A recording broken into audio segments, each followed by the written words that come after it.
పట్టణ బాలాజీరావుపేటలో శ్రీ వికానస శ్రీనివాస ట్రస్ట్ ఆధ్వర్యంలో శ్రీ వెంకటేశ్వర గానామృత ఉత్సవాలు శనివారం వైభవంగా జరిగాయి. చివరి వారం వేడుకల్లో శ్రీ శ్రీనివాస కళ్యాణోత్సవం జరిపారు.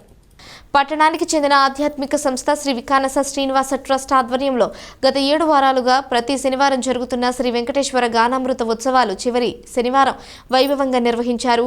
శ్రీ పంచముఖ ఆంజనేయ స్వామి సంకీర్తన బృందం అధ్యక్షురాలు మూర్తి అనురాధ నేతృత్వంతో బృంద సభ్యులు శ్రీ వెంకటేశ్వర స్వామి గీతాలను ఆలపించారు.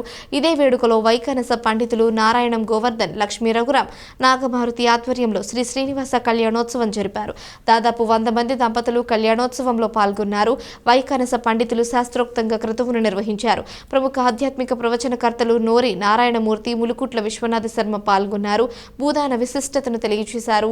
ఈ సందర్భంగా ట్రస్ట్ నిర్వాహకుడు ఆర్వి కిరణ్ కుమార్ మాట్లాడుతూ పట్టణంలో నారాయణ అష్టాక్షరి దివ్యక్షేత్రాన్ని రూపొందిస్తున్నామని, అందులో కళ్యాణ వెంకటేశ్వర ఆలయం, నారాయణ అష్టాక్షరి మహాస్తూపాన్ని నిర్మించనున్నట్లు తెలిపారు.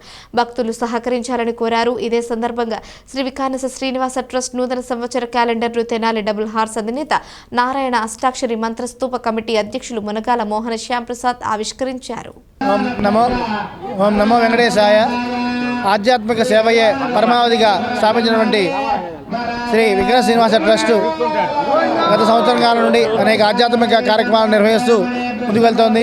ఆ కార్యక్రమంలో భాగంగా తెనాలి పట్టణంలో సుందర మనోహరంగా ప్రశాంత వాతావరణంలో నారాయణ అష్టాక్షరి దివ్యక్షేత్రాన్ని రూపొందించేందుకు సంకల్పించడమైంది. ఆ యొక్క దివ్యక్షేత్రం నందు కళ్యాణ వెంకటేశ్వర స్వామి దేవాలయము, అలాగే నారాయణ అష్టాక్షరి మహాస్తూపాన్ని నిర్మించడం జరుగుతుంది. అందులో భాగంగా గత 7 వారాలుగా శ్రీ కోట బద్రీనాథ్ గుప్తా గారి స్థలం నందు 7 శనివారాలు ఏడుకొండల స్వామికి వెంకటేశ్వర స్వామి గానామృత కార్యక్రమాన్ని ఎంతో వైభవంగా నిర్వహించుకుని ఈ రోజున 7వ శనివారం సందర్భంగా శ్రీనివాస కళ్యాణ మహోత్సవాన్ని ఎంతో రంగ వైభవంగా నిర్వహించడం జరుగుతుంది. వైకానస పండితులు ఈ యొక్క కార్యక్రమంలో పాల్గొని శాస్త్రోక్తంగా కళ్యాణ కథను నిర్వహించడం జరిగింది.